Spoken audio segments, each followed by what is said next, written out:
हुआ है शहर, ले आए खाद बीज।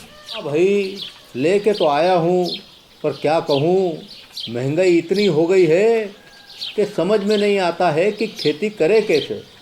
फसल भी अच्छी नहीं होती है, ये दवाइयाँ नहीं डालूँ तो। कर्जा करके लाओ, कैसे भी लाओ, लाना तो पड़ेगा ही।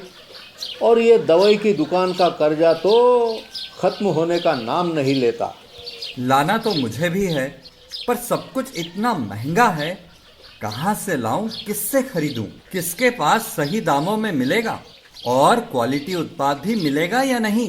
अपनी फसलों की सही दवाओं के लिए दूर दूर तक शहरों में जाना और दवाओं को लाना पड़ता है।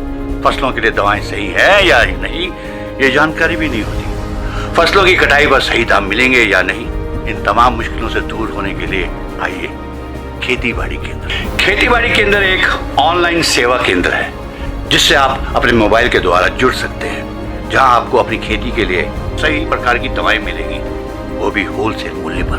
वो सभी दवाएं सीधा निर्माता से लेकर आप तक पहुंचाते हैं, यानी कि बीच में होने वाले सारे खर्च की बचत आपकी जेब में। साथ ही साथ दवाओं को लाने और ले जाने की झंझट से भी छुटकारा। अपनी मुश्किलों को दूर करने के लिए आप खेती बाड़ी केंद्र पर एक मिस कॉल करें। खेती बाड़ी केंद्र का किसान मित्र आपसे तुरंत संपर्क करेगा और आपको सभी जरूरी जानकारी देगा। खेती बाड़ी केंद्र की फ्रेंचाइजी लेकर खेती बाड़ी मित्र बनिए और किसानों की सेवा कर देश की तरक्की में भागीदार बने। आज ही संपर्क करें नीचे दिए गए नंबर पर और खेती बाड़ी केंद्र से जुड़े। ये है खेती बाड़ी केंद्र ऐप। अच्छा, किसानों की सरदारी, उन्नत खेती बाड़ी। खेती बाड़ी केंद्र, देश के अन्नदाता की दुकान।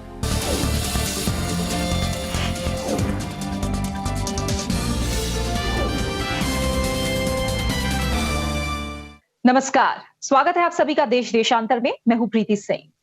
कोरोना वायरस के संक्रमण पर लगाम लगाने के लिए स्कूल और कॉलेजों को फिलहाल बंद रखा गया है, लेकिन इस खतरनाक वायरस से कब तक लोगों को पूरी तरह से निजात मिलेगी, इसका पुख्ता तौर पर जवाब फिलहाल किसी के पास नहीं है। इन सब के बीच मन में कुछ सवाल जरूर उठ रहे हैं कि क्या कोरोना संक्रमण के दौर में शिक्षा पर किस तरह का असर पड़ रहा है और क्या इस पर लगाम लगने के बाद छात्रों की जो पढ़ाई है उसका पैटर्न पूरी तरह से बदल जाएगा। अगर हम देखें तो साल 2020 एक तरह से माध्यमिक और उच्च शिक्षा दोनों विभागों के लिए बेहद उतार चढ़ाव वाला रहा है।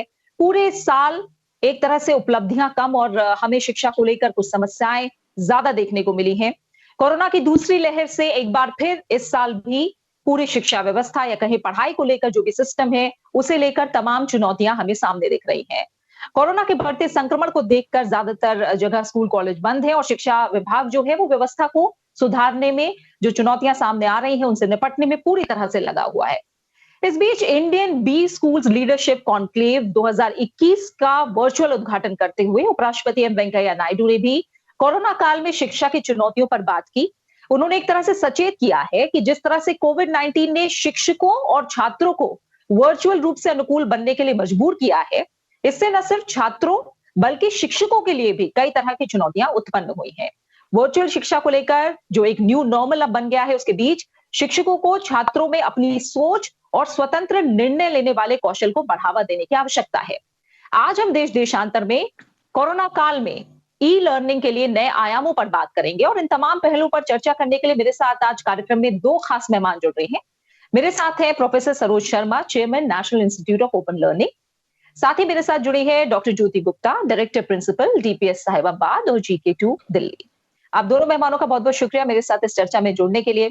प्रोफेसर शर्मा, मैं पहले आपसे शुरुआत करूंगी और थोड़ा सा मैं चाहूंगी आप हमें समझाएं कि कोरोना काल में उच्च शिक्षा की अगर मैं बात करूं तो उस पर आप कैसा असर देखती हैं और क्या ये समय एक रोलर कोस्टर जैसा रहा है पूरी शिक्षा व्यवस्था के लिए?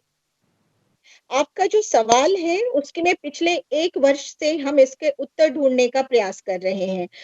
देखिए, आपने मुझसे उच्च शिक्षा के बारे में पूछा और स्कूली शिक्षा का मैं प्रतिनिधित्व कर रही हूँ और उच्च शिक्षा मेरा कर्म क्षेत्र रहा पिछले 6 महीने पहले।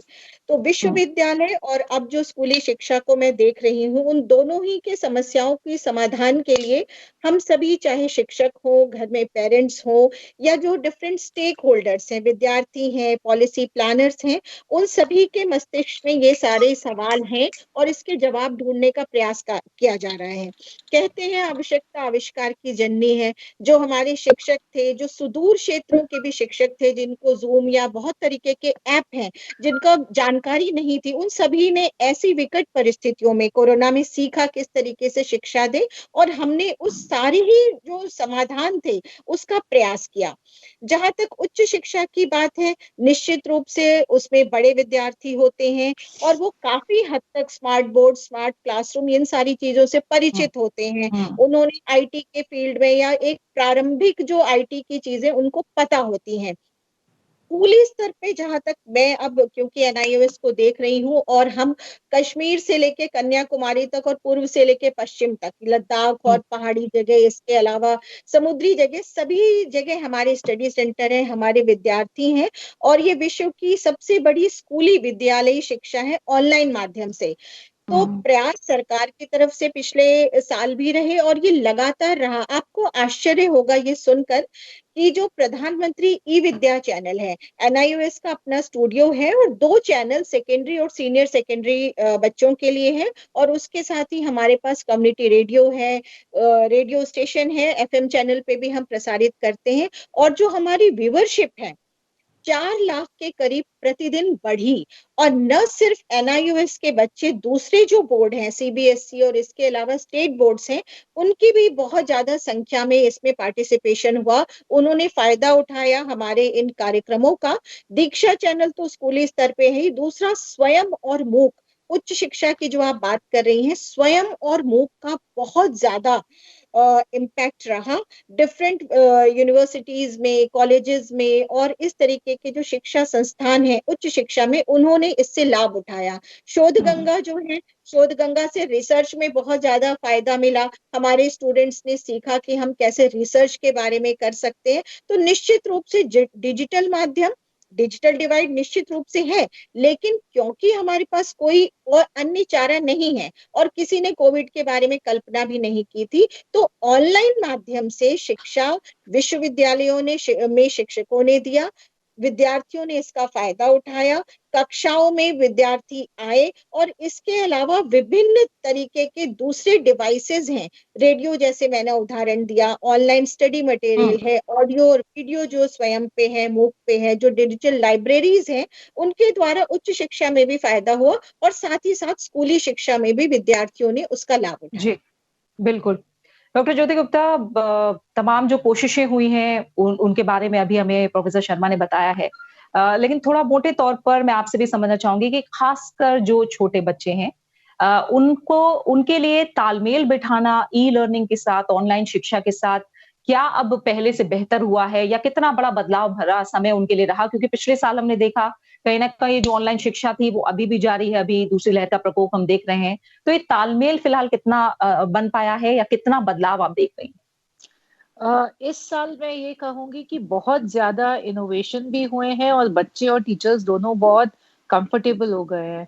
लास्ट ईयर जब मार्च में स्कूल्स को बंद कर दिया गया था, तो काफी स्कूलों ने अपना सेशन भी वाइंड अप नहीं किया था, और बहुत सारे स्कूल्स ने अपना जो असेसमेंट है, फाइनल असेसमेंट है, जो फाइनल एग्जामिनेशन होते हैं, उसको भी ऑनलाइन लिया था। तो ना टीचर्स को समझ में आ रहा था, ना बच्चों को समझ में आ रहा था। और जो छोटे बच्चे हैं, नर्सरी, प्रेप 1 एंड 2 के, उनको एंगेज कर पाना बहुत मुश्किल था, क्योंकि एक टीचर जब सामने आती है, बॉन्डिंग होती है, जो टीचर आके छोटे बच्चे से बात करती है, तो वो बॉन्डिंग कहीं ना कहीं मिसिंग थी, क्योंकि टीचर को भी पढ़ाना नहीं आ पा रहा था और एंगेज करना नहीं आ पा रहा था। पर पूरा 1 साल जब ऑनलाइन पढ़ाई कराई गई है, तो इतने सारे प्लेटफॉर्म्स उभर के आए हैं और इतने सारे टीचर्स ने अपने बेस्ट प्रैक्टिसेस शेयर किए हैं। मैं ये कहूंगी देश भर की टीचर्स, चाहे वो दिल्ली एनसीआर में है, या डाउन साउथ में है, या ईस्ट में है, या वेस्ट में है, जैसे अभी सरोज मैम ने कहा, उनकी भी प्रेजेंस जैसे पैन इंडिया में, तो हम लोग भी पैन इंडिया वेबिनार्स करने में जुट गए, और हम लोगों ने एक ऐसे प्लेटफॉर्म्स को भी इजाद किया, मैं कहती हूँ, जहाँ पे अलग अलग टीचर्स ने अपने बेस्ट प्रैक्टिसेस को शेयर किया, अपने एक्सपीरियंसेस को शेयर किया। और इस साल जब हम वापस आए हैं और ऑनलाइन शिक्षा को शुरू किया है, तो हम ना सिर्फ अच्छा काम कर पा रहे हैं, पर हम पेरेंट्स को और बच्चों को इंस्पायर भी कर पा रहे हैं। क्योंकि अभी तक तो सिर्फ इतना होता था कि अभी स्कूल खुल जाएंगे, जब स्कूल खुल जाएंगे हम तब बच्चों को भेज देंगे, एक ही साल है वही खराब हो रहा है बच्चों का। तो पेरेंट्स का ये मानना था कि ये एक साल निकल जाए, दोबारा से स्कूल शुरू हो जाए, उसके बाद हमारे बच्चे वापस स्कूल जाके पढ़ने लगेंगे। पर अब कहीं ना कहीं अभिभावकों को भी ये समझ में आने लगा है कि स्कूल्स अभी नहीं खुलने वाले। तो जब तक एक साल की बात थी कि ठीक है, एक साल देर से भी बच्चा गया नर्सरी, उसने घर से भी कर ली, तो प्रेप या क्लास 1 में वो चला जाएगा। पर अब तो ये बात हो गई है कि क्लास 1 भी अगर ऑनलाइन करनी है तो क्लास 2 में कौन एडमिशन देगा बच्चे को। और लर्निंग गैप्स इतने ज्यादा आ पा रहे हैं। एक तरफ तो ये कहेंगे कि हम लोग पढ़ा पा रहे हैं और बहुत अच्छे से पढ़ा पा रहे हैं, पर दूसरी तरफ हमें ये भी देखना होगा कि लर्निंग गैप्स हैं और उन लर्निंग गैप्स को अब्रिज करने में कुछ एक साल लगेंगे बच्चों को। तो एक हार्वर्ड का समर स्लाइड करके बहुत अच्छा रिसर्च है, हार्वर्ड का और मिशिगन का, यूनिवर्सिटी ऑफ मिशिगन का। तो इन लोगों ने समर स्लाइड के बारे में बात करी है कि बच्चे जब समर में स्कूल नहीं जाते 2 महीने के लिए, तो उनका कितना लर्निंग गैप हो जाता है सिर्फ उन 2 महीनों में। यहाँ तो अब हम शायद 2 साल की बात कर रहे हैं, और 2 साल का लर्निंग गैप अगले कितने सालों में जाएगा, हमें वो देखना होगा। बिल्कुल। यानी जैसा अभी हमें डॉक्टर गुप्ता ने बताया, प्रोफेसर शर्मा, की अभी तक तो लोग ये सोच रहे थे कि शायद कुछ महीने के लिए ऑनलाइन शिक्षा है, उसके बाद हम एक दोबारा स्कूल जाएंगे, दोबारा स्कूल कॉलेज खुलेंगे, लेकिन ये समय अब लंबा हो रहा है, अब हम सब दूसरी लहर से जूझ रहे हैं। तो इसे लेकर अभी किस तरह की चुनौतियां आप देख रहे हैं? प्रयास, कोशिशें बहुत हो रही हैं, लेकिन मानसिक स्तर पर लोगों का ऑनलाइन शिक्षा के लिए पूरी तरह से तैयार होना, ये अभी कितना बड़ा चैलेंज? देखिए, चैलेंज तो है हमारे पास, लेकिन उसके उसके समाधान ढूंढने के अलावा कोई हमारे पास चारा भी नहीं है। और इसमें सबसे बड़ी बात है कि हमें सकारात्मक रहना पड़ेगा। घर के बच्चे हैं, वो भी एक तरीके से मैं कहूंगी डिजिटल फटीग से जूझ रहे हैं। सुबह से लेके शाम तक वो लैपटॉप के सामने बैठे रहते हैं, उनकी कक्षाएं हो रही हैं, अपनी तैयारी हो रही है। अगर वो कहीं से अन्य माध्यमों से भी पढ़ रहे हैं, वहां की भी पढ़ाई, प्रोजेक्ट से लेके असाइनमेंट, हर चीज वो लैपटॉप और कंप्यूटर के द्वारा ही कर रहे हैं। आंखों पे भी उनके फर्क पड़ रहा है, स्वास्थ्य पे भी फर्क पड़ रहा है। और इस संबंध में मैं आपसे बताना चाहूंगी, मंत्रालय की तरफ से, शिक्षा मंत्रालय की तरफ से भी मनोदर्पण कार्यक्रम लागू किया गया था कि उनके मानसिक विकास और उनका जो साइकोलॉजिकल एक तरीके से उनपे असर हो रहा है, उनके मनोवैज्ञानिक स्थिति पे, उस पे भी कैसे हम उनको सलाह दें जिससे वो अपने आप को बहुत कंफर्टेबल महसूस कर सके। शिक्षकों की एक टीम थी, साइकोलॉजिस्ट की एक टीम थी, जिन पे बच्चे कभी भी फोन करके पूछ सकते थे और उनकी सलाह हम दे सकते थे कि किस तरीके से वो आपको इस विकट परिस्थिति में अपने आप को संयत रख सके। तो ये तो हुआ उनका साइकोलॉजिकल या पर्सनल इश्यूज हैं। घर के जो बड़े हैं, मुझे लगता है उनकी भी बहुत ज्यादा जिम्मेदारी है कि बच्चों को थोड़ा सा कंफर्टेबल रखें, मनोरंजक तरीके से उनको पढ़ने पढ़ाने। और एक चीज और, हमेशा हम नकारात्मक ही ना देखें। जो पिछला कोविड का समय था, उस समय मैंने देखा था कि घर में बच्चों ने कुकिंग बहुत ज्यादा की थी। घर के दूसरे अन्य, सिंगिंग है, डांसिंग है, इन सारी चीजों को बच्चों ने, कुछ एक्सरसाइज करे, योग सीखा। तो इसमें घर घर के बड़ों का भी बहुत सहयोग रहा। और एक तरीके से फैमिली बॉन्डिंग, देखिए पढ़ाई सिर्फ किताबों में नहीं होती है। जो हम किताबों में पढ़ते हैं, सिलेबस के अनुसार हमें कुछ चीजें दी गई, जीवन के बारे में सीखना, पारिवारिक मूल्यों के बारे में सीखना, समाज के बारे में सीखना। आज भी देखिए, हम टेलीविजन चैनल खोलते हैं तो हजारों की संख्या में लोग दिखते हैं कि वो पीड़ित हैं, कुछ मर भी रहे हैं, कुछ बहुत हृदय विदारक दृश्य भी दिखते हैं। तो बच्चों में वो एक नकारात्मकता तो होती ही है, लेकिन उसके साथ साथ कहीं ना कहीं ये भी होता है कि समाज के लिए कुछ करना चाहिए। अभी दूर दूर तक कोई समाधान हमें नहीं दिख रहा। हालांकि ईश्वर से प्रार्थना है कि जल्द ही ये स्थिति सुधर जाए। और जिस तरीके से प्रयास हो रहे हैं टीकाकरण के, या पूरा का पूरा सिस्टम लगा हुआ है, तो मैं आशावादी हूँ निश्चित रूप से हम सफल होंगे इस कोविड की परिस्थितियों से, और अच्छा समय निश्चित रूप से आएगा। लेकिन फिलहाल जो बात है, उसमें सरकार की तरफ से, हमारी तरफ से, मंत्रालय की तरफ से भी प्रयास हो रहा है। वर्चुअल क्लासरूम पे हम काम कर रहे हैं कि किस तरीके से एक ही समय एक शिक्षक हजारों की संख्या में विद्यार्थियों से संपर्क साध सकता है। वर्चुअल लैब पे काम चल रहा है, और जो राष्ट्रीय शिक्षा नीति आई है उसमें विभिन्न एपिक्स बॉडीज जो हैं, जो ऑटोनोमस बॉडी है, एनसीईआरटी है, एनआईओएस है, केंद्रीय विद्यालय है, नवोदय विद्यालय है, जो जी। सरकार से भी जुड़े हुए, उनको भी बहुत सारे टास्क मिले हैं। तो हम करिकुलम फॉर्मेशन की दिशा में है, और जल्दी ही आप देखेंगे कि जो करिकुलम आएगा, और हमने काम भी इस पे शुरू कर दिया है। जैसे मैं आपसे बता रही थी कि हमारा जो चैनल है, विकलांग बच्चों के लिए भी हम साइन लैंग्वेज में रोज 1 घंटे का कार्यक्रम प्रसारित करते हैं, जो हमारा एनआईओएस का चैनल है, प्रधानमंत्री ई विद्या चैनल से हम जुड़े हुए हैं। तो वो, और दूसरा हम ब्लाइंड बच्चों के लिए भी हम प्रयास कर रहे हैं। ये तो मैंने आपको साइन लैंग्वेज बोला जी। उन बच्चों के लिए कि जो, दूसरा टॉकिंग बुक्स पे हमारे वेबसाइट पे 20 किताबें हैं, जो बोलती किताबें हैं, जो बच्चे देख नहीं सकते उनके लिए है। और हमारा प्रयास रहेगा कि हमारे जो 75 कोर्स हैं एनआईओएस के, उन सभी कोर्स में बहुत जल्दी ही हम प्रयासरत हैं कि टॉकिंग बुक्स भी हो जाए। तो ये जो स्पेशल बच्चे हैं उनके लिए भी हम प्रयास कर रहे हैं। तो देखिए, काम चल रहा है, और बहुत तेजी से शिक्षा के क्षेत्र में जो लोग जुड़े हुए हैं वो अपना प्रयास कर रहे हैं कि जो नॉर्मल बच्चे हैं उसके अलावा जी। स्पेशल बच्चे, उनके लिए भी किया जाए। साथ ही बिल्कुल। साथ वैज्ञानिक विकास के लिए भी काम हो रहा है। एक और चीज मैं आपको कहना चाहूंगी कि पेरेंट्स और कम्युनिटी पार्टिसिपेशन, जी। आजकल कम्युनिटी का भी रोल बहुत है। तो कम्युनिटी को भी बिल्कुल। आना पड़ेगा इसमें, जो बड़े बूढ़े हैं या जो रिटायर्ड लोग हैं, घर के माता पिता हैं, इन सभी को मिलके बच्चों के बिल्कुल, साथ इस पहलू पर डिजिटल बिल्कुल प्रोफेसर शर्मा, जो आप कम्युनिटी और पेरेंट्स की बात कर रहे हैं, गार्जियंस की बात कर रहे हैं, घर के लोगों की जो अहम मुद्दा आपने उठाया है, उनका रोल किस तरह से रह सकता है, इस पर मैं और डिटेल में आपसे ज़रूर जानूँगी।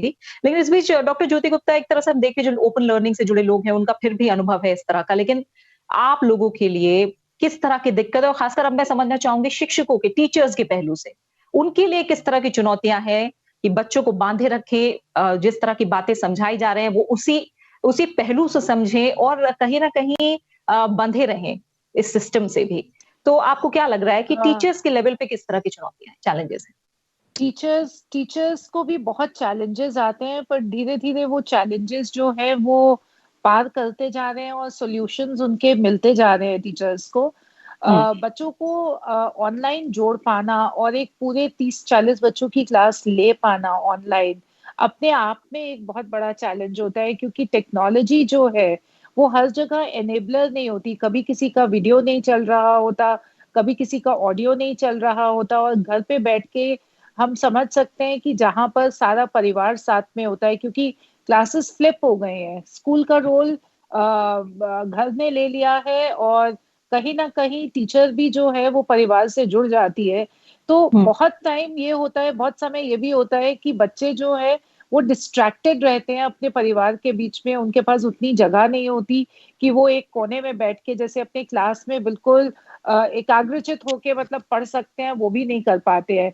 उनके सिबलिंग्स भी पास में दौड़ रहे होते हैं। अच्छा, फिर टेक्नोलॉजी इटसेल्फ, आप कितना भी घर में वाई-फाई लगा लीजिए, अगर घर में 2 या 3 बच्चे हैं, तो साइमल्टेनियसली इतने सारे डिवाइसेस पे काम कर पाना भी एक चैलेंज है, क्योंकि माँ-बाप भी अगर वर्किंग हैं, उनको भी बैंडविड्थ चाहिए, बच्चों को भी बैंडविड्थ चाहिए, और इतने सारे डिवाइसेस ले आना अपने आप में एक बहुत बड़ा चैलेंज है।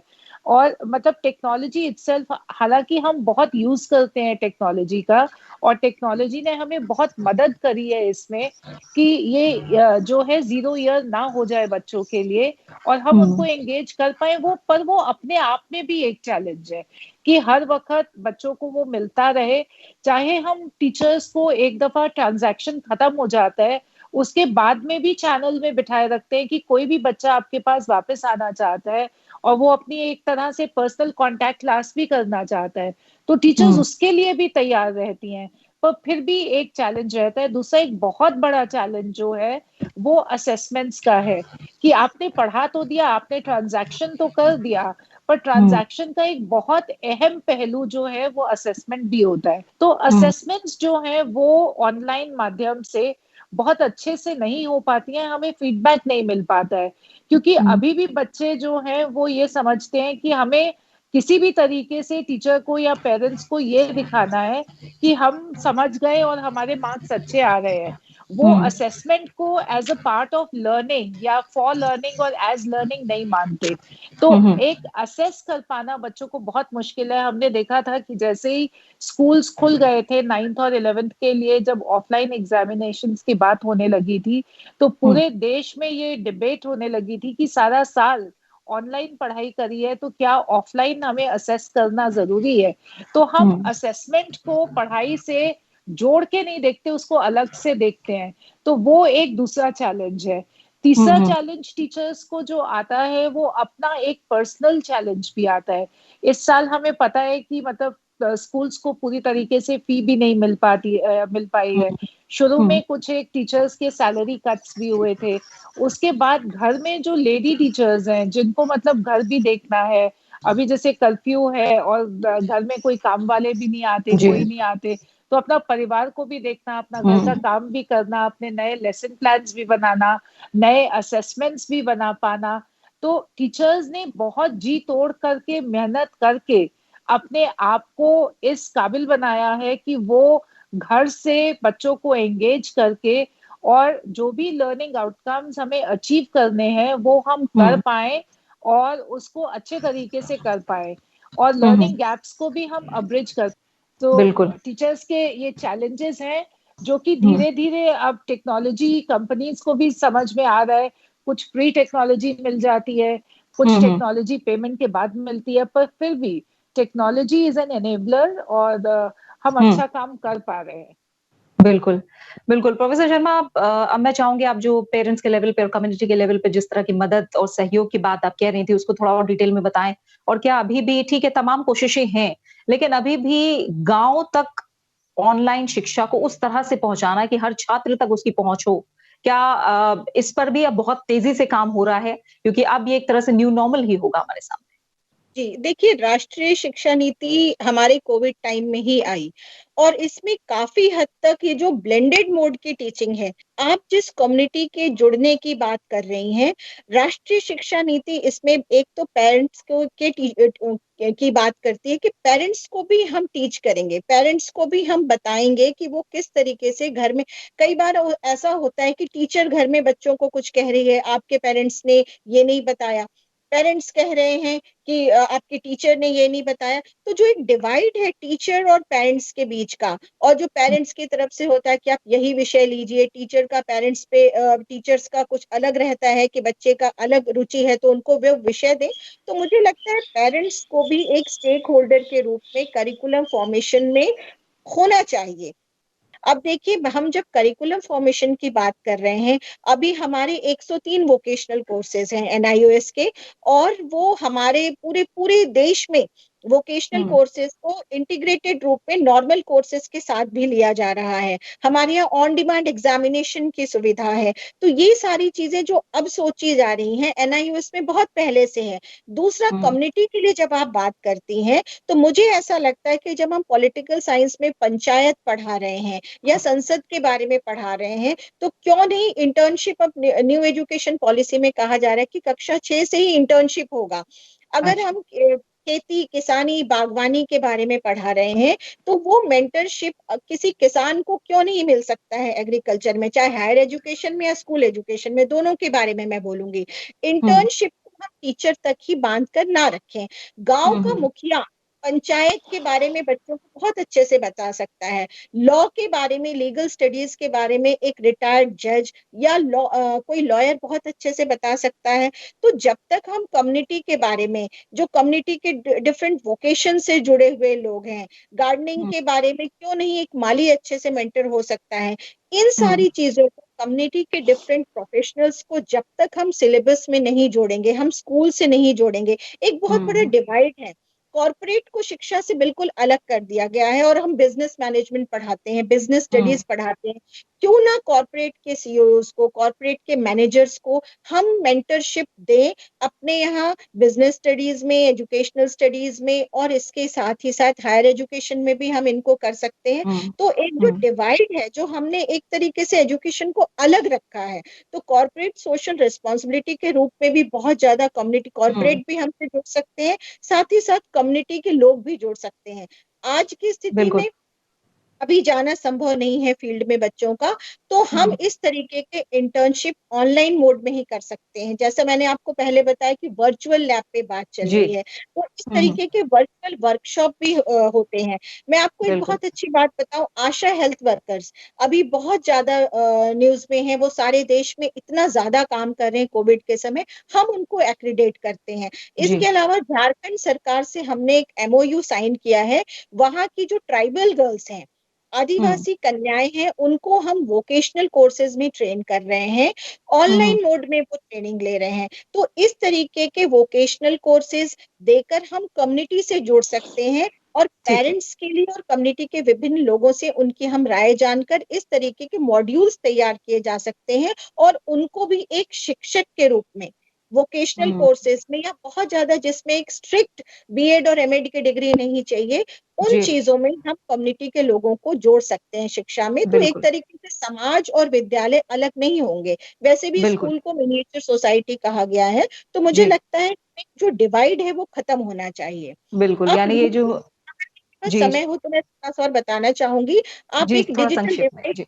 हाँ, डिजिटल जी। डिवाइड की बात कर रही थी कि रूरल क्षेत्रों में, पहाड़ी जगहों पे, घने आदिवासी क्षेत्रों में शिक्षा कैसे पहुंचे, तो उसमें निश्चित रूप से दूरदर्शन सभी जगह है। तो मैं जिस प्रधानमंत्री ई विद्या चैनल की बात कर रही थी, वो दूरदर्शन के माध्यम से है, टेलीविजन के माध्यम से है। कम्युनिटी रेडियो जो है, उसमें भी आपको बैंडविड्थ की जरूरत नहीं पड़ती है, इंटरनेट की जरूरत नहीं पड़ती है। तो रेडियो एक सशक्त माध्यम है, टेलीविजन एक सशक्त माध्यम है। हमने एक मोबाइल ऐप अभी लॉन्च किया है, जिसमें रेडियो को हमने, मोबाइल शिक्षा मंत्री जी हमारे आए थे और उन्होंने इसको लॉन्च किया था। तो ये भी एक सशक्त माध्यम है, जिससे हम, रेडियो गांव गांव में है, घर घर में है, तो निश्चित रूप से शिक्षा में ये लाभदायक होंगे। बिल्कुल। और आखिर में, क्योंकि अब समय की कमी है, डॉक्टर ज्योति गुप्ता, मैं चाहूँगी आपकी नज़र में फिलहाल आगे की दिशा कैसी नज़र आ रही है? और तमाम जो एस्पेक्ट्स हैं जिनको हमें शामिल करना चाहिए और जो प्रयास हो रहे हैं, इस पर अभी हमें प्रोफेसर शर्मा ने काफ़ी कुछ बताया है।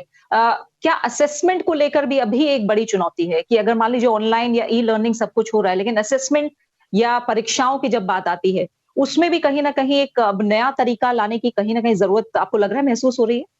बिल्कुल। हमें ये ईयर एंड पे जो हम डिपेंड करते हैं बोर्ड एग्जामिनेशंस पे, इससे हमें बाहर निकलना पड़ेगा। क्योंकि इस साल भी अगर हम देखें तो हमारे पास पूरा साल था। अगर हम साल के शुरू में ही इंटरनल असेसमेंट्स को और जो पीरियोडिक असेसमेंट्स है उनको रिकॉर्ड करना शुरू करते बोर्ड के माध्यम से, तो शायद आखिर में, मतलब इस वक्त हम क्लास 10 के एग्जाम्स को, जो कि आखिरी में हमने कैंसिल किया है, हम बच्चों को पहले से उसको बता सकते थे, और अभी 12th के एग्जाम्स भी अधर में लटके हैं। उसका क्या फैसला होता है आगे, क्या नहीं होता, ये तो बहुत सिचुएशन के ऊपर डिपेंड करेगा। तो हमें ये चाहिए कि हम लोग कंटिन्यूअस असेसमेंट करें, और हम लोग और टूल्स ऑफ असेसमेंट भी लेके आए। Pen and paper end of the year summative examination, जितना हम उसको, जितना इम्पोर्टेंस देते हैं, उतनी इम्पोर्टेंस ना देते हुए हम लोग रेगुलर असेसमेंट, कंटिन्यूअस और कॉम्प्रिहेंसिव असेसमेंट करें, उसको हम रिकॉर्ड करते जाएं, उसको हम सही तरीके से बोर्ड के माध्यम से उसको हम अपलोड करते जाएं, ताकि, और 360 डिग्री, जैसे न्यू एजुकेशन पॉलिसी में एक होलिस्टिक रिपोर्ट कार्ड की भी बात करी गई है कि सिर्फ मार्कशीट और एकेडमिक मार्कशीट जो है वो जरूरी नहीं है, मतलब सिर्फ नंबर या मार्क्स जरूरी नहीं है, पर बच्चे के स्किल्स और कॉम्पिटेंसीज को भी हमें असेस करना चाहिए, और चहुमुखी विकास होना चाहिए बच्चों का। तो जब हम प्रोजेक्ट बेस्ड लर्निंग के साथ आगे चलेंगे और उसके माध्यम से हम असेस करेंगे और ज्यादा टूल्स ऑफ असेसमेंट लेके आएंगे, तो हमें साल के आखिर के एक एग्जाम के ऊपर डिपेंड नहीं करना पड़ेगा। और अगर पूरे, जैसे अगर हम हर क्वार्टर में बच्चों को असेस करके और उसको हम मार्क्स को अपलोड करते हैं, या उसका जो भी क्राइटेरिया बनता है उसको हम अपलोड करेंगे, तो उनको लास्ट में एक्स्ट्रापोलेट करना जो है वो मुश्किल नहीं रहेगा।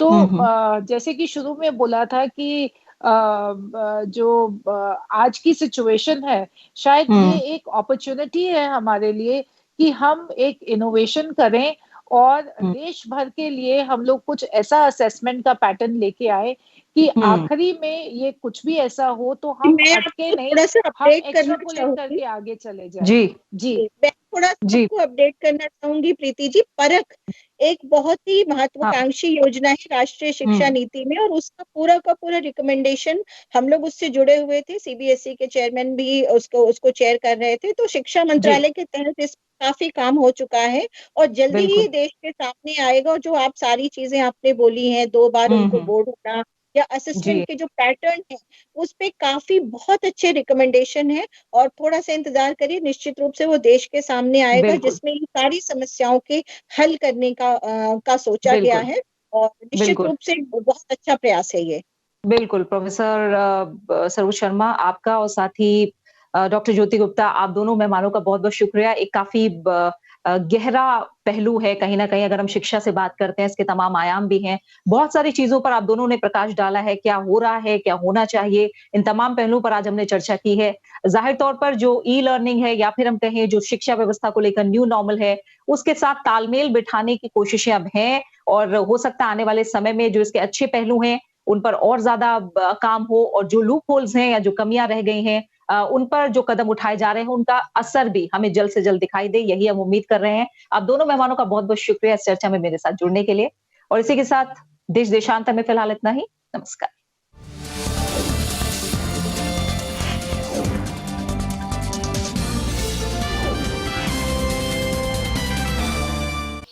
ओ काका, हुआ है शहर, ले आए खाद बीज।